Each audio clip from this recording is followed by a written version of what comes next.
listening to Lead Defend, the podcast designed to help you grow in faith and leadership as you navigate the stages of your young adulthood. We address important faith topics and provide practical life tips, helping you build your faith as you engage in a changing culture. Here are your hosts, Seth Tucker and Ryan Scantling. Hey guys, welcome to the Lead Defend podcast. We're excited because today we have Alycia Wood, and then of course I'm Ryan, and this is Seth. And Alycia, people at the end of this are going to want to follow you, and they can do that on Twitter or Facebook. Alycia Wood, A-L-I-C-Y-A? A-L-Y-C-I-A. Blew it. Wood. That's okay. It's my mother's fault, not yours. So Wood, singular, not plural. No. And then 88. And so you follow her on Instagram, Facebook, Twitter, all the good stuff. Now, the 88 comes from where? So the 88 comes from actually my ice hockey number, because I played ice hockey for like 27 years. Because you look like a ferocious ice hockey player. Yeah. I know. So my mother, I was the firstborn, and my mother longed for a girly girl. Yeah? Yeah, so she longed for the dresses and, all of the things that make you very pretty. And so I was in beauty pageants when I was younger, and I went to like etiquette school, and this is how you walk, and this is how you turn, this is where the knife and all these things go. And she tried so hard. And then but I was always like that tomboy. Like, I wanted to play sports. I wanted to climb trees. I wanted to ride on a bicycle and fall off and get a scrape. So I thought scrapes were really cool, man. You were tough and you got a scrape. So anyways, when I was about 14 or maybe 12, something like that, I told my mother I wanted to play hockey, and I think she finally surrendered and gave up. But so she had me in beauty pageants. I had pictures here, modeling here, dresses, all these things. She put me in violin at like 4 years old, and I did all these things. And you still play violin? I still play violin. Okay. That's right. So maybe she won out a little bit. Sure. Because I still play violin, and I play an orchestra at my church. But hockey and sports were always my thing. I would have done football. Oh, really? Like, I would have done football. If there was like girl football leagues, I would have totally been like a wide receiver. Or something like that. Because like catching was my strength and speed was my strength. But you've never played fiddle. We talked about this a little bit before the show. You've never played fiddle. I don't even know what a violin is. That's what happens when you put a Rochester, New York person into Arkansas, right? Yeah. They don't even know completely different languages. Yeah, no, I've never called it a fiddle. It's always been a violin. Okay. But yeah, apparently some people do. And right now you're in Atlanta, and you've been in Atlanta a couple years, 3.5 travel and speak to a lot of different folks, just defending the faith. Absolutely, a lot of different age groups. Mostly U.S. and Canada, some international in terms of even further than Canada. But yeah, just some people as Christians, this is such a challenging culture and challenging time, and helping Christians as they wrestle with, how do I know that what I believe is true actually is true? Yeah. And a lot of the challenges and pressures from culture and just from societal pressures and peers, and helping them process through a lot of that. And let alone trying to share your faith, trying to do evangelism in this kind of culture. People just don't even know. So, what was your first experience with apologetics? Yeah, so I it's funny because I'm one of those people that, you kind of feel like sometimes you were like born to do something. Mm-hmm. I remember I grew up in church, and I went to Sunday school and went to, church regularly. But I remember when I was a teenager, maybe like 16, 17, I had this I started a notebook, and I'd never heard of the field of apologetics. I didn't know anything about theology. I didn't know about like all the books on theology. I didn't know any of that. But I just knew when somebody asked me a question about the faith, I need to be able to answer it. Yeah. So I started this book where I was going to look up answers to these questions. So my very first question was, why would God allow suffering? Yes. And that was just come from me. Like, as somebody asked me, I got to know what to say. And so I would go to a page, my table of contents. I'd go to the page, and then all I had was the Bible. I didn't know that you could read these other theology books. I didn't know there was philosophers doing this stuff. So I just would scour the Bible for like verses and teachings and just understandings as to what I could say to somebody. Or if somebody said, what do you need to be a Christian? Or do I need works to be saved? Once again, I'd go back to the Bible and I'd find answers, and I would put all these verses and answers in this notebook. And then when I went to college, I went to a Christian college. I had to do a paper, and I was in the library. And one of the books I pulled off the shelf was a book called The Case for Faith by Lee Strobel. Yep. And I'm opening up, and I see people answering this question, why would God allow suffering or send people to hell, whatever the questions were there. And all of a sudden there was names to this, and these were people that had degrees in philosophy and seminary degrees. And then there was, on the back of the book, it talks about the field as apologetics, and for the first time, what I'd been doing, I had a name to it. Yeah. And I had no idea. So I actually, that was kind of what launched me into saying, it's apologetics. That's what I love to do.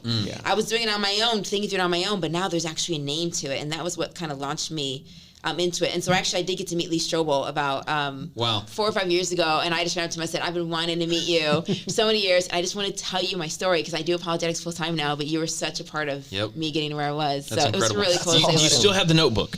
I absolutely do have the notebook. Okay. And when I wow. went to school for apologetics, I brought that notebook. It was one of those 5 subject notebooks. Yep. And so I only really got through the first subject. Okay. So I had 4 other subjects to get that were empty, and that's what I brought with me when I studied apologetics. No that way. Same notebook So that I you had filled for it up. teenager. Yeah, it's mostly filled up now. Sure. Yeah. That's incredible. Isn't that cool? So do That's you ever go really back cool. and look and like, oh man, younger Alycia, I don't know that I had some of these things figured out. You know, it's interesting because what I had at the time was just using scripture verses. Sure, yeah. And it was just the Lord just helping teach me through those. And so I didn't unpack things nowhere near to the extent that I would now. But I had references and I had verses. And so sometimes I even go back to those things.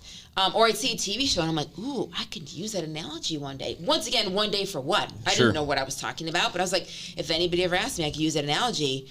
So there's analogies I use from before I even started apologetics that I'm like, I could be really helpful. And what else is cool about that is many times when you get deeper into apologetics, you end up asking questions and answering questions that people aren't asking. Yeah. And that goes back and you see the questions that you were asking. Wow. That and is a you good can word. address those again. Well, I only asked that because Yeah. 4th grade Ryan's journal had some crazy thoughts. And yeah, I just look back and think, man, I was an idiot. Oh, that's okay, So, friend. It's all yep, right. it's okay. That's all right. I don't think my journal had anything to do with spiritual things. Oh, you were just drawing pictures. I was. Yep. Stick figures. Called it. Now keep in mind, I loved Calvin and Hobbes at the same time. Okay. I was still a kid, you know. Did For gymnastics. all the Gen Z Whatever. folks, Calvin and Hobbes was Oh, this yeah, like that's right. cartoon that used to show up in Yes. newspapers, Dating which were these myself. paper It was a things piece that you of would paper. read. Yeah. Totally It's on an dating myself. iPad now if you really want it. Yes. Great comics. Well, the question that we wanted to bring up and to talk about with you is the idea of the hiddenness of God. It's the idea that if God wants to reveal himself to humanity, why has he made it so hard to find himself? Yeah. And so let's just throw that out there. Yeah. Why has God made it so hard to find himself? Yeah, you know, this was a question in my first few years of actually beginning to do full-time apologetics. This is one of the questions that kept coming up. I was living in Boston at the time, and people would say, you know, why do I need God, and why is he not more obvious? And I kept getting these questions over and over again. And so I sat down, you know, one day, or kind of just had a compilation of different thoughts I'd gathered over time, and just kind of put some thoughts together and titled this whole kind of talk on it. I titled it, Does God Play Hide and Seek? Because I think sometimes that's how we envision what our relationship, our quest for God is. Yeah. We envision it as if, you know, that game of hide and seek where you go up to a tree, you close your eyes, you open your eyes, and you wander around trying to figure out where somebody is, but you have no clue where to go. And they're like, see, like, there's no way for us to figure out who God is. We're just aimlessly wandering around this earth. And I was like, you know what? That's how so many people envision it. But I think Christianity paints a different picture. I think what it tells us is when you close your eyes, you count to 30, you open your eyes, you start wandering. You may not know where to go, but then all of a sudden you hear warmer. You're getting warmer. Warmer or colder. In other words, you're getting hints that while you can't fully see what's there, you're getting hints that there's something that is. You know, and that's how Christianity, I think, paints a picture of our quest, our search for God, is that he gives us clues and he gives us hints of his existence, enough so that we will say, let me begin to go in this direction. And I think one of the best ways he does it is through nature, through creation. Yeah. I love nature. I love creation. I love the ocean, you know. My favorite whales are orcas. They're killer whales. And while this may be bad theology, in my next life, I'm going to be a mermaid and swim with an orca whale. That's what my dream is. We're just going to swim and have fun and do like those amazing like free willy jumps in the air and all that kind of stuff. That's what I'm going to do. I'm swim with orcas. But anyways, I love the ocean. I love those things. And, you know, you see something as majestic as that, or you see a breeze and feel a breeze in the air, or you see a forest and you're like, man, that doesn't mean that Jesus died and rose from the dead, but it just makes you almost have a sense of like awe. Like almost like you have the sense of like maybe there's something bigger, or the sense in which you want to connect with something that's bigger because you're kind of aware of this something that's greater in nature feeling like this sense of greatness over you, and like I want to connect with it. I had a friend who is an atheist, and I asked him once, I said, you know, has there ever been a time in your life where you wished that there was God, that God existed? And he was like, nope. There's never been a time in my life where I wish there was a God. He said, but, there have been times in my life when I've been struck by the beauty of creation and been sorry that there was no one to thank. And I was like, wow, that's powerful. Isn't that something? And I'm like, that's exactly it. It's like creation, which isn't giving us any verbal response, is almost drawing out a verbal response from us to thank the creator of it. Yeah. And it's this little bit of a hint where God is saying, maybe there is something more than what you think exists. And it just begins us on that path, right? Well, and even in within humanity, there's the desire for goodness and truth and beauty, and the desire for something that does take your breath away, and that partners with creation. It does. To see that there is something that was created to link that all together, and it's all linked together by the design and creation of God. I think you used the word beauty, and one thing I find, I've become convinced that in order to fully experience the beauty of something, you have to kind of know the creator behind it. So here's just a quick example. You go to an art museum and you see this amazing painting. You're like, that's amazing. What your first question is, who painted it? Sure. And it's like, why does that come out of you? Why is it that we instinctively want to know who the artist is? Because there's a part of that experience that isn't complete unless we know whose name is stamped on that painting. Yeah. And so I think, God stamping his name on creation, God stamping his name on us, without us knowing who the author of this is, there's a sense in which we don't feel fully complete in experiencing this world around us or experiencing the human that's right in front of us. And so I think this is one of the ways in which God is drawing us through this general idea of there's something there that while he's not being so in your face, here I am, but drawing us a little bit more, a little bit deeper into that quest to know that something's there. Sure, but you said it. Why doesn't he make it more in our face? Like why isn't it just there in front of us that's so apparent that you can't escape it? So people say to me, Alycia, that's cute, but give me a lightning bolt. Just strike his lightning bolt in front of me. Let me know that you're there, God. Just give me the lightning bolt. I'll see it. Boom, I know. So it's interesting because I think sometimes we think that we are such a unique group of people. And if there's one thing I've learned in my years of life is that that famous saying about if you don't know history that you're doomed to repeat it. We really don't necessarily know our history, and we ask the same questions or we have the same demands that we think will somehow satisfy us. But when you look back, you see actually it doesn't. You can actually look into the Old Testament. And there's a time when Moses led the people into the wilderness and God comes on the mountain and it's shaking and there's thunder and there's lightning and there's an earthquake. People actually know it's God. Through all this noise and ruckus. And they say to Moses, you go talk to him, because if we go, we will die. In other words, when God came strongly, like this lightning bolt that people want, people didn't run towards him, they ran away from him. Wow. And so, and what is even more revealing about that situation is they knew it was God. Yep. Yeah. So now I'm walking down the street, I'm demanding my lightning bolt from God. He gives me my lightning bolt. Am I really going to run towards the lightning bolt because he gave me that proof of his existence? Or am I going to run the other way because now I'm terrified? Oh, and not to mention the Israelites in that moment, they just, moments later are worshiping a false god because they reject the one that they know is up on the mountain. And so even a lightning bolt doesn't change man's heart from the point of rejecting God, and that's Romans 1, 2, and 3 right there, right? As he's revealed himself in nature, but yet we still reject him. And so we reject the truth that's right in front of us, that this is the proof and evidence of a creator. So, exactly. Man. Exactly. So you described finding God or seeking God like hide and seek, but really more so like hot and cold. I grew up thinking Marco Polo. Marco Polo, yes, yeah. But I grew up thinking that, finding God was more like the floor is lava. You know what I mean? You better find a high point because it's about to burn. You know what I mean? You're just staying away from that hot place. Yeah, just stay away from that hot place, man. No, the truth is, apologetics, though, when we're really getting down to it, apologetics is an integral piece to the Christian faith for many reasons. Yeah. And I just want you to map out a few of those reasons for us. Why is apologetics important to the Christian and their spiritual maturity? Yeah. Oh, wow. So You know, I think if I could gather, all the pastors in America together, I think there would be two things I would say to them. I would say, number one, if you could focus on these two things, it would be so life-changing in our Christian body. Number one, focus on your men. We have a country right now that loves to emasculate men, loves to say they're not important. I just think that's so unbiblical. We've got songs, I'm every woman, it's all in me, right? Or independent woman, right? This idea of like, I can do my own thing.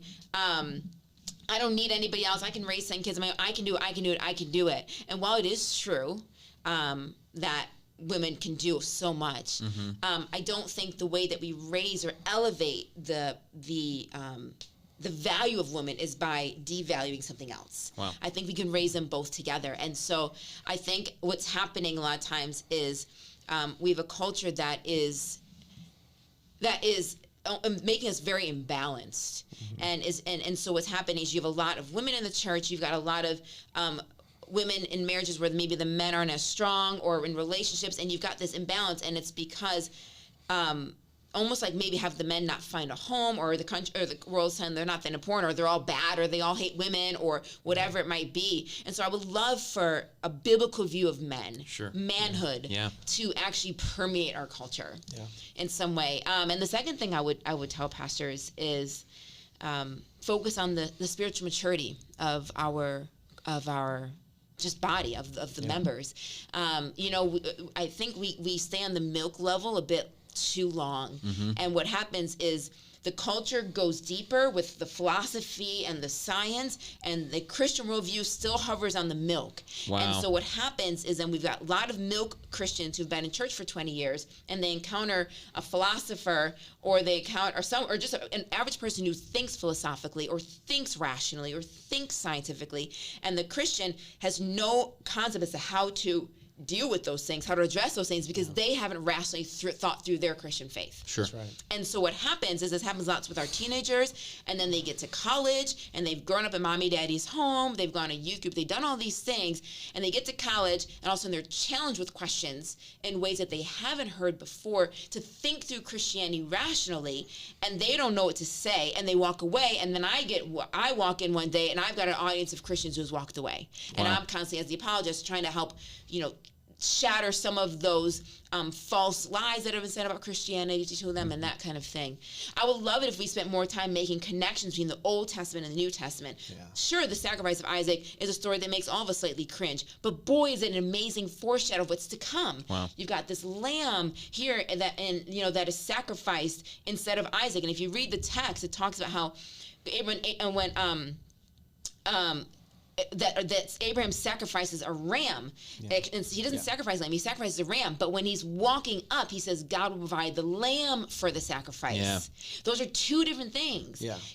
Like a ram is an adult male, a lamb is a baby male or female.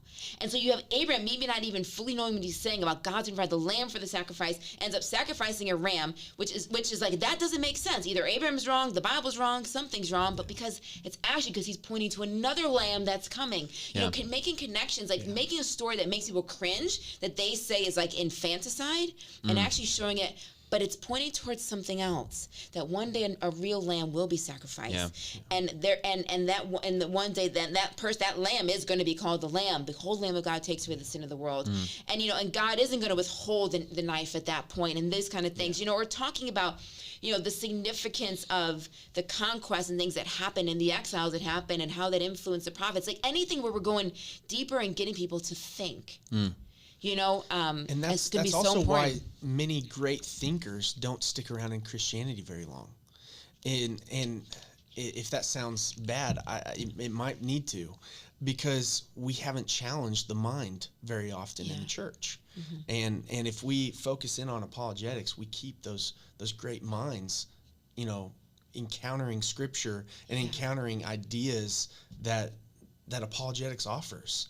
But yet we just have neglected. Yes. And so, Alycia, you brought up something that I would love to park on just for a moment. So you talked about the maybe high school student that transitions into college or that next phase of life, and all of a sudden they start hearing challenges. Yeah. And the moment they hear challenges, oftentimes they don't know what to do with it. They don't. So if you could speak directly to that student that has either heard a challenge or is about to hear a challenge. Yeah. What should their initial response to a challenge be? Because far too often it's, I'm just going to tuck tail and run. Yes. So your initial response should be, do not freak out. Do not panic. It's okay. Remember that because you don't know the answer to a question doesn't mean that there isn't an answer to a question. And so sometimes we get so scared, like, oh my goodness, they asked me a question, I don't know what to do, must be Christianity's not true, and we just freak out. Don't freak out. It's okay. I've been doing this for 7.5 years now, and there's still questions I get asked that I don't know the answer to. You will always not know an answer. So what you do, you say, that's a great question. I have no idea what the answer to your question is, but can you give me some time to go look it up, and I'll get back to you. And that's the best answer, because what you've just done is you've just started a conversation with the person. Because now you've just scheduled a meeting for you to go look at the answer, come together in a few weeks, sit down, talk about it, have them ask you more questions, and when you get to another question you don't know, you write that down, say, I'm going to get back to you. You go look it up, and because now you got a continual conversation going. Wow. Getting a question you don't know the answer to is a great launch pad into a conversation. And so I would say, don't panic, don't freak out. This is an open door, and for you to be able to go further in understanding what you believe, but also being able to teach it and explain it. So don't panic. And the second thing is, go look for answers. There's a lot of things out there. A lot of things in regards to apologetics, in regards to theology, a lot of YouTube videos, a lot of websites. 1 Minute Apologist is a great website. They got very short 1 minute answers to various questions. That's a great website to look at. There's a lot out there. Reasonable Faith, William Lane Craig's website. So there's people who have answered these questions. So don't panic. Just go find the answer, and now you know one more. Absolutely. Alycia, if you could give one word, like a final statement to the next generation. I mean, this group of folks, Gen Z, that's coming up, and not just future church leaders, but current church leaders. What would you say to them, and what would you implore them to do? Who would you implore them to be? Well, I guess if I could have a final word to them, I think let's go back then maybe to our original kind of question about the hiddenness of God. Yeah. Because I think the nature piece only gets us maybe on the pathway, but it doesn't reveal to us what's at the end of the path. And I think, when we look at the person of Jesus, when we look at the Bible itself, we have a God who specifically reveals and shows himself to us and teaches us in that text about who he is. And he doesn't come to us as a lightning bolt so that we're scared and run. He doesn't come to us as an earthquake so that we get scared and run. He comes to us as a baby. And babies are magnets. It's like the opposite. Like a woman with a baby walks in the room, and it's like the whole room flocks to the baby. It's the exact opposite of us running. Yeah. And he comes in a way in which we're drawn to him.